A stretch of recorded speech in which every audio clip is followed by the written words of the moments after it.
Today, we're going to tackle a classic problem from the Irodov collection, and it has this beautiful, kind of counterintuitive twist. We're going to solve for a rolling sphere, and while we're at it, we'll uncover how just looking at a problem from the right angle can make some really difficult physics surprisingly elegant. But before we even get into the math, let's start with a really simple question that kind of gets to the heart of all this. Why does a ball roll? I mean, what force is actually making it spin? It's something we totally take for granted, but it's essential for making the world go round, literally. Just keep that question in the back of your mind as we go. All right, let's get into the specifics. We're diving into problem 1.195 from Irodov's legendary collection. So, the problem asks us to figure out how the sphere's angular momentum changes over time, but, and this is key, relative to its initial point of contact. Now, I know this wording can look a little intimidating, but the secret really is just to break it down. This isn't just about crunching numbers to get an answer. It's about understanding the why behind the physics. So you've got to focus on three key phrases here. First, rolling without slipping. That's not just a casual description, it's a hard mathematical rule that connects how fast the sphere is moving to how fast it's spinning. Second, angular momentum. That's our cue that we are deep in the world of rotation. And third, and this is the masterstroke, the question literally tells us which reference point to use. Honestly, getting these three things straight is more than half the battle, and it's where a lot of students get tripped up. So before we can actually solve this, we need to get our tools in order. Let's do a quick refresher on the fundamental physics principles we're going to need. And what's really cool here is just how beautifully these concepts mirror each other. You've got Newton's second law for moving in a straight line, good old F equals ma, and then you have its rotational twin, torque equals moment of inertia times angular acceleration. One's for pushing, the other's for twisting. And this right here, this is the most important tool for our problem. Just like how force is the rate of change of linear momentum, torque, that twisting force, is the rate of change of angular momentum.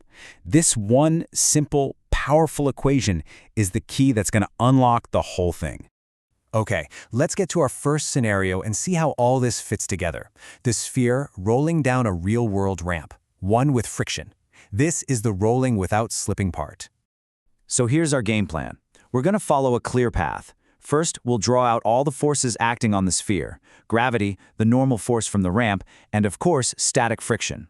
Then we'll set up our equations, apply that no-slip rule, and then, this is the most important part, we're going to calculate the net torque about that very specific point the problem mentioned, the initial point of contact. Now, this little equation, A equals alpha r, it's a common place to get tripped up, but all it is the mathematical handshake between how fast the center of the sphere is accelerating down the ramp, that's A, and how quickly its spin is accelerating, that's alpha. If it's not slipping, these two motions are perfectly locked together. Okay, here comes the magic trick. When we calculate the torques about that starting point on the ramp, something incredible happens. As the sphere rolls away, the normal force gets a longer lever arm, creating a torque trying to twist it one way. But at the exact same time, gravity's lever arm changes, creating a torque that tries to twist it the other way. And you know what? These two changing torques perfectly cancel each other out. The only thing left is a piece of gravity's torque that stays constant. It's this beautiful cancellation that makes the whole problem so much simpler. So, because that net torque, N, is just a constant number, and we know N is just the rate of change of M, we can integrate it super easily. The change in angular momentum is just that constant torque multiplied by how much time has passed. And boom, there's our answer. The angular momentum, M, just grows in a straight line with time. So simple. All right, now for part two of the question, what happens if we just get rid of friction? Imagine a perfectly smooth, icy incline. So think about it for a second.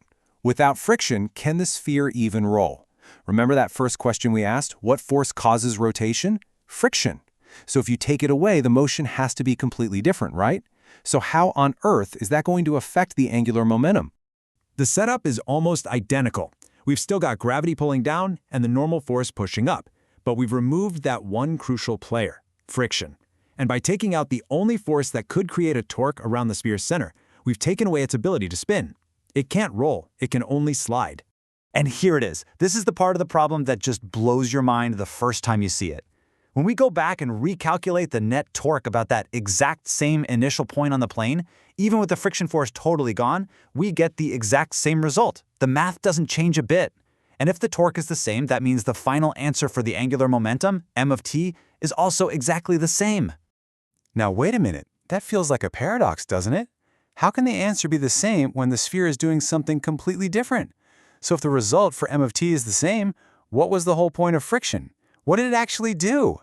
Let's just lay it all out here. With friction, the sphere rolls and moves down the ramp. It actually accelerates slower because some of that gravitational energy has to go into making it spin. Without friction, it only slides, but it rockets down the ramp much faster. And yet, the angular momentum relative to our special starting point is identical. How can that be? Okay, here's the big reveal.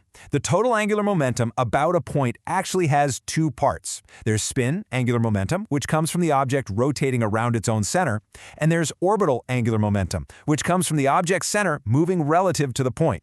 So in the rolling case, you've got both. You've got some spin and you've got some orbital momentum. In the sliding case, you have zero spin. But because the sphere is moving so much faster, its orbital momentum is way bigger.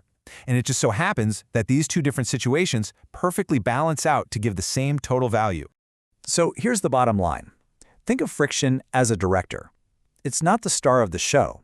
It just tells the energy where to go. It decides how the motion gets split up between spinning and sliding. But the total change in angular momentum, when you look at it from our special starting point, comes entirely from the steady torque provided by gravity. Friction just channels some of that effect into making the sphere spin. And that really brings us to the final bigger idea here. This problem is a brilliant example of how sometimes the hardest part of physics isn't doing the calculus, it's choosing the right perspective, the right reference point to look at the problem. Because when you do that, you can reveal a simple, beautiful truth that was hidden there all along. Thanks for joining me.